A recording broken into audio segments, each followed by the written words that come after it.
SDMT dalam pandangan Bapak bagaimana SDMT bisa berperan? Kemudian di lantai 9 kantor pada habiskan jam 6 pagi. Sekarang saya ketemu pada habiskan setelah hari ke-6. Orang itu yang bisa dilihat adalah konsistensinya. Gitu. Kemudian tentang regenerasi, tentu sebaiknya tidak menyiapkan sesuatu, disiapkan beberapa orang, karena pasti ada yang jatuh nanti.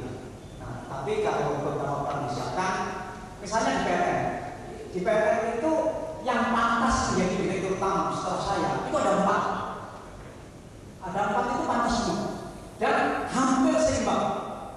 Hampir-hampir saja saya di waktu itu. Bahwa kemudian Pak Nur Amji, karena dia yang termuda di situ. Kemudian kita lihat ketika lulus ITB, lulusnya istimewa dari elektro, kemudian juga dia aktivis kampus. Karena biasanya kalau aktivis itu lebih militan. Kalau militan itu kerja militan juga, begitu. Saya nggak tahu kalau hanya textbook saja, kalau kerja kadang-kadang juga sesuai dengan aturan saja. Gitu. Sehingga saya cenderung memang memilih yang latar belakangnya aktivis, karena orang aktivis itu biasanya nggak terlalu perhitungan.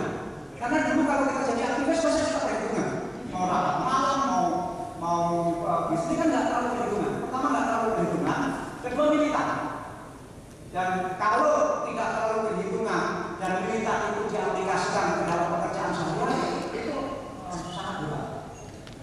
Pernah dalam perjalanan saya ada seorang mahasiswa elektro dari UGM, cum laude, dia lulus. Terus bapaknya kebetulan guru saya. Bapaknya datang ke rumah, ini lama sekali di Jawa Timur.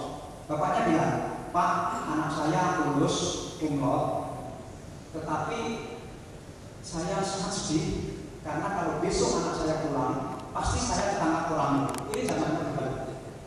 Nah kenapa? Karena anaknya ini ekstrimnya luar biasa, militan sekali. Dia sudah bapaknya itu sudah dibuntuti orang. Karena anaknya pulang, bapaknya ditangkap. Maksudnya saya bapaknya itu mengendalikan anaknya. Gitu.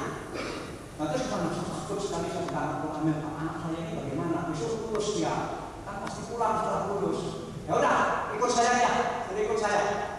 Kemudian dia ikut di perusahaan saya suruh pegang mesin cetak waktu itu. Dan ternyata saya bilang begini sama bapaknya, biar dia pegang mesin, dia mengekstrim mesin ini. Ternyata karirnya luar biasa bagus. Sekarang menjadi direktur utama grup perusahaan terbesar di Indonesia, merangkap menjadi direktur utama pabrik kertas. Jadi dari situ saya belajar dan beberapa kasus yang lain bahwa aktivis itu seorang aktivis yang akan memetik hasilnya juga ketika dia berada di kehidupan nyata. Gitu. Jadi begitu. Di hari Sabtu ada di BPA dan SDMTB, tapi cari nafkahnya di Telkom. Senin sampai Jumat. 4 Januari yang lalu saya memang sudah dari Bapak, dari kantor Bapak. Kemudian Bapak menyebutkan bahwa BUMN harus tumbuh di April 2012 dengan pertumbuhan 15%, Bapak. Ada surat itu 15%. Surat itu tujuan kepada direktur pimpinan kami. Jatuhnya saya dari Pak. Setelah saya lihat kok 15% di atas jauh pertumbuhan pasar. Artinya revenue harus 2 kalinya pertumbuhan pasar untuk konteks